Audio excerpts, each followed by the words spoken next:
A igreja coloca para nós de novo aquela conversa de Jesus com os discípulos de Emaús. Uma conversa importantíssima, maravilhosa, que já foi lida, né, naquela oitava da Páscoa, na quarta-feira da oitava da Páscoa. Mas hoje a igreja coloca de novo para nós. E a gente conhece muito bem. Então eu vou lendo aqui e vou meditando. Né? Naquele mesmo dia. Que dia? O dia da ressurreição. O dia que Jesus já tinha aparecido para Madalena. Não é? O dia que Madalena foi lá contar para os apóstolos. Os apóstolos vieram correndo, João e Pedro e Madalena voltou também. Viram ali, né, os panos, o sudário, né, e voltaram. Mas Madalena ficou ali chorando, até que viu o jardineiro, que era o próprio Jesus. Né? Aquela história toda que nós já conhecemos. Nesse mesmo dia, né, Jesus depois apareceu para Pedro. A gente vai ver que o texto fala isso. E apareceu para aqueles dois discípulos de Emaús. Então, naquele mesmo dia, o primeiro da semana, o domingo, por isso que o domingo agora é o dia santo, porque Cristo ressuscitou no domingo. É o primeiro dia da nova criação. Dois dos discípulos de Jesus iam para um povoado chamado Emaús, que é mais ou menos 11 quilômetros de Jerusalém. Eu tive a alegria de estar lá, nesse local. Existe hoje, sobre o local onde era a casa, que não existe mais, né? Hoje existe uma igreja. Mas a gente vê no subsolo da igreja os restos, né, daquela casa, as ruínas da casa onde Jesus fez, né, aquela conversa com os dois discípulos. Né? Então eles iam para esse povoado, né, e conversavam sobre todas as coisas que tinham acontecido. Bom, que eram todas essas coisas que tinham acontecido? A morte de Jesus, que todo mundo em Jerusalém sabia. Porque Jesus, com os milagres que ele fez em Jerusalém, a ressurreição de Lázaro, aquela conversa dele toda com os judeus no templo, toda Jerusalém, e era na festa da Páscoa. Havia uma multidão de judeus ali. Né? Flávio Josefo, do historiador judeu do primeiro século, dizia que chegava a ter ali 1 milhão de pessoas, 2 milhões de pessoas em Jerusalém para celebrar a Páscoa. É interessante que Santo Ambrósio ele dá o nome do segundo discípulo. O primeiro é São Cleófas, é bem claro. Santo Ambrósio fala em Amaon. Eu não sei onde é que Santo Ambrósio encontrou isso, mas ele diz que o outro discípulo se chamava Amaon. Bom, lá em Emaús, eles acham que era São Simão Apóstolo, que, segundo a tradição, era filho de Cleófas. E Cleófas, irmão de São José. Segundo um escritor judeu do segundo século, que é considerado santo Egesipo, ele diz que Cleófas era irmão de São José e que tinha 4 filhos. Aqueles que aparecem como irmãos de Jesus, na verdade, primos. Era Tiago menor, Judas Tadeu, Simão menor, né? E tinha um quarto que chamava José, que não foi apóstolo. Então, lá na igreja de Emaús, tem 2 grandes imagens. Uma de São Cleófas, né? E outra, aliás, muito parecida com a imagem de São José, inclusive com um lírio na mão também. E uma outra imagem que era de São Simão Apóstolo. Bom, fica aí essa colocação. Tá certo? Mas voltemos aqui ao Evangelho. Conversavam sobre todas as coisas que tinham acontecido. A morte de Jesus, né? Enquanto conversavam e discutiam, né? Eles estavam decepcionados. Eles esperavam que Jesus fosse um rei triunfante, que fosse libertar Israel do jugo romano, né? Que ele não podia morrer daquele jeito. Então, eles estavam discutindo, né? O próprio Jesus se aproximou e começou a caminhar com eles.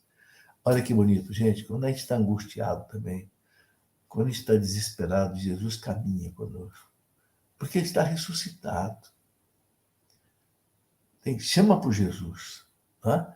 na hora da angústia, na hora da tristeza. Ele caminha conosco. Né? Os discípulos, porém, estavam como cegos e não o reconheceram. Bom, aí tem duas explicações. Uma explicação de Santo Agostinho, ele fala que era até o demônio que cegou esses apóstolos para não reconhecerem Jesus. Bom, uma outra explicação diz assim, dos santos doutores da igreja, uma outra explicação diz que não, que Jesus, sendo agora ressuscitado, o seu corpo agora está sob o domínio do Espírito, não está mais sob o domínio da natureza. O que quer dizer isso? É como se Jesus fosse agora um espírito. São Paulo fala em corpo espiritual. É como se fosse um corpo de um anjo. Como se não fosse feito de matéria, mas embora seja matéria. Porque no cenáculo ele mostrou o seu corpo para os apóstolos. Mas é um corpo agora transfigurado, espiritualizado. Difícil de explicar. Né? Jesus fala que quando nós formos para o céu, nós seremos como anjos. O que quer dizer isso? Vamos ter corpo, porque nós vamos ressuscitar no último dia. Mas seremos como anjos, ou seja, nosso corpo será como um corpo espiritual. Um corpo que pode atravessar a parede, um corpo que pode mudar de afeição. Entendeu? Bom, então Jesus aparece para eles e eles não reconhecem. Então, essa outra versão diz que por que Jesus, né, escondeu deles a sua face que eles conheciam, porque eles eram discípulos de Jesus, já conheciam Jesus. Por que não reconheceram? Então, diz aí alguns santos doutores que, de propósito, Jesus escondeu para que eles levantassem as dúvidas que eles estavam tendo. Porque se Jesus se mostrasse como era, eles não iam mostrar a Jesus a dúvida. Eles mostraram a dúvida. Será que você é o único forasteiro por aqui? Será que você é um estrangeiro que não sabe de nada que aconteceu aqui em Jerusalém? Então, Jesus escondeu as suas feições para que eles levantassem as suas dúvidas e Jesus, então, pudesse colocar o remédio. Ou seja, pudesse explicar para eles tudo que ele vai explicar em seguida. Eu acho essa explicação muito boa. Então, Jesus perguntou o que eles conversando pelo caminho.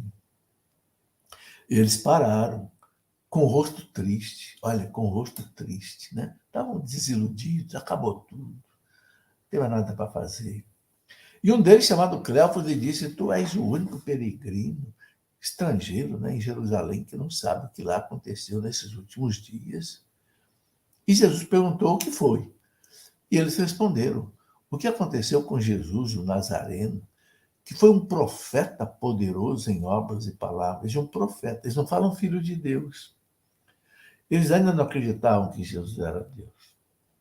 Porque se acreditassem que Jesus era Deus, eles acreditavam na ressurreição. Eles falam um profeta. Foi um profeta poderoso em obras e palavras, diante de Deus e diante do povo. Mas para eles foi como que aqueles tantos profetas que houve, que todos morreram, morreu também. Foi como Jeremias, Isaías, Ezequiel, Daniel, todos os profetas, mas todos morreram. Né? Nossos sumos sacerdotes, nossos chefes o entregaram para ser condenado à morte e o crucificaram. Você não sabe disso? Olha que agora, nós esperávamos que ele fosse libertar Israel. Veja aí a interpretação nacionalista que eles tinham, política, né? Achavam que Jesus fosse libertar Israel, fosse dar a eles uma libertação terrena, social, política. Como espera aí essa tendência da teologia da libertação hoje? Né? Acha que a libertação é social, política? Não. Esperando que ele fosse libertar Israel. Mas, apesar de tudo isso, já faz 3 dias que todas essas coisas aconteceram e nada. Quer dizer, se tivesse ressuscitado, já tinha ressuscitado. Já tem 3 dias e nada. E ainda colocam, né? É verdade que algumas mulheres do nosso grupo, olha aí, eles eram discípulos do nosso grupo, nos deram um susto. Quer dizer, assustaram a gente, mas nós não acreditamos. Né? Elas foram de madrugada ao túmulo e não encontraram o corpo dele, então voltaram dizendo que tinham visto anjos e que afirmaram que Jesus está vivo. mas eles não acreditaram. Alguns dos nossos foram ao túmulo e encontraram as coisas como as mulheres tinham dito. A ele, porém, ninguém ouviu. Quer dizer, não acreditamos. Alguém deve ter roubado o corpo de Jesus. Essa é que é a realidade do discípulo de Emaús. Então Jesus lhe disse: como sois sem inteligência e lentos para crer em tudo que os profetas falaram. Então, depois que eles colocaram todo o seu desencanto, desaponto, tristeza, angústia, aí Jesus vai colocar a verdade para eles. O Messias não é esse Messias social, político, econômico, nacionalista que vai libertar Israel. Esse Messias é o Messias que os profetas anunciaram, que ia morrer desse jeito para entrar na sua glória e criar o seu reino, que não é desse mundo. Aí Jesus vai colocando para eles o remédio. Então Jesus disse: como sois sem inteligência e lentos para crer em tudo que os profetas falaram. Será que o Cristo não devia sofrer tudo isso para entrar na sua glória, como tinha anunciado os profetas? Isaías tinha anunciado, com riqueza de detalhes. E começando por Moisés, olha aí, desde Moisés, passando pelos profetas, explicava aos discípulos todas as passagens da Escritura que falavam a respeito dele. Oh, gente, como seria bom se pudesse ter gravado tudo isso que Jesus, né, começou desde Moisés, passando por todos os profetas, ele foi explicando aos discípulos todas as passagens da Escritura que falavam a respeito dele. Oh, Jesus, eu queria ter escutado todas essas passagens que o Senhor contou. Muita coisa a gente vê aqui na Bíblia, né? Quando chegaram perto do povoado, para onde ia, Jesus fez de conta que ia mais adiante. Jesus não é um oferecido. Jesus não pede para ficar. Ele espera ser chamado. Aprenda isso. Jesus espera ser chamado. Se você não chamar Jesus, ele vai embora. Mas os discípulos de Emaús chamaram. Olha aí.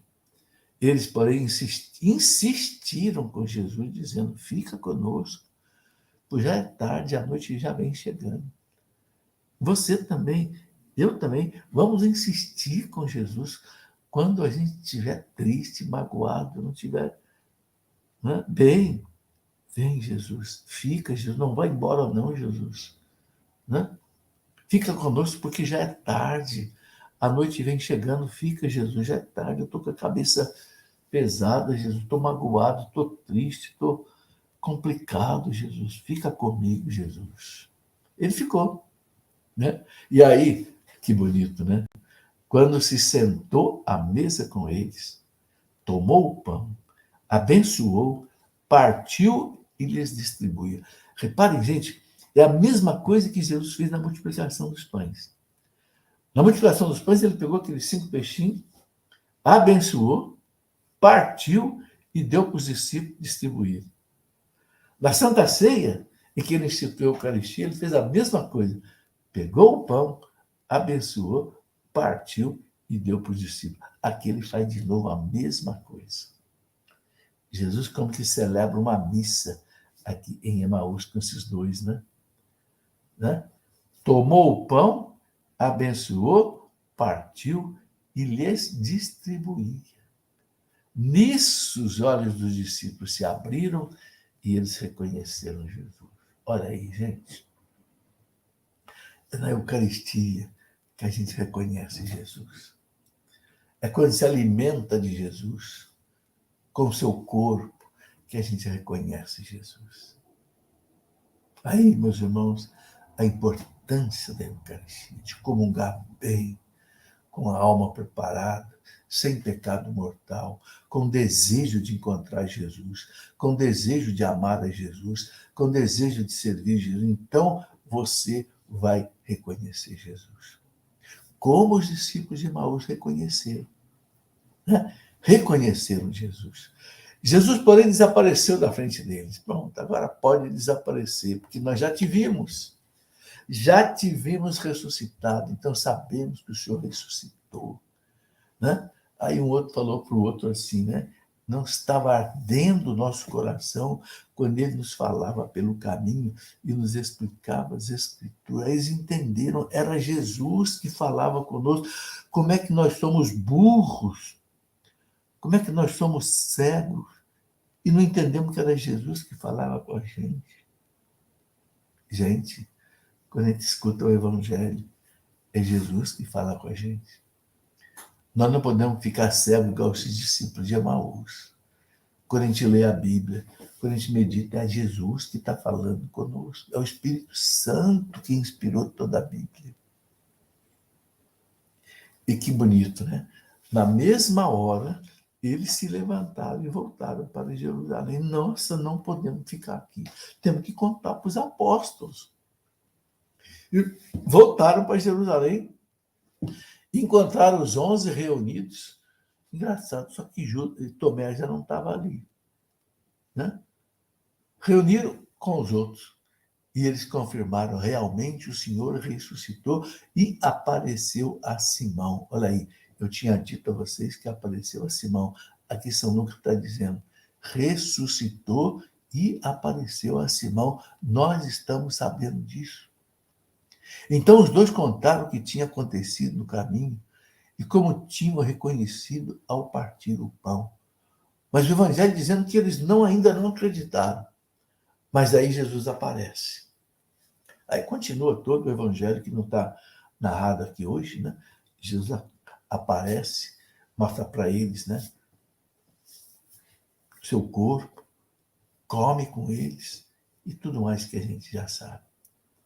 Tá aí, meus irmãos, que coisa maravilhosa que a igreja vai colocando para nós em cada domingo, até o dia da ascensão de Jesus ao céu, que é o 7º domingo da Páscoa, né? A igreja vai colocando para nós sempre, né, leitura sobre a ressurreição.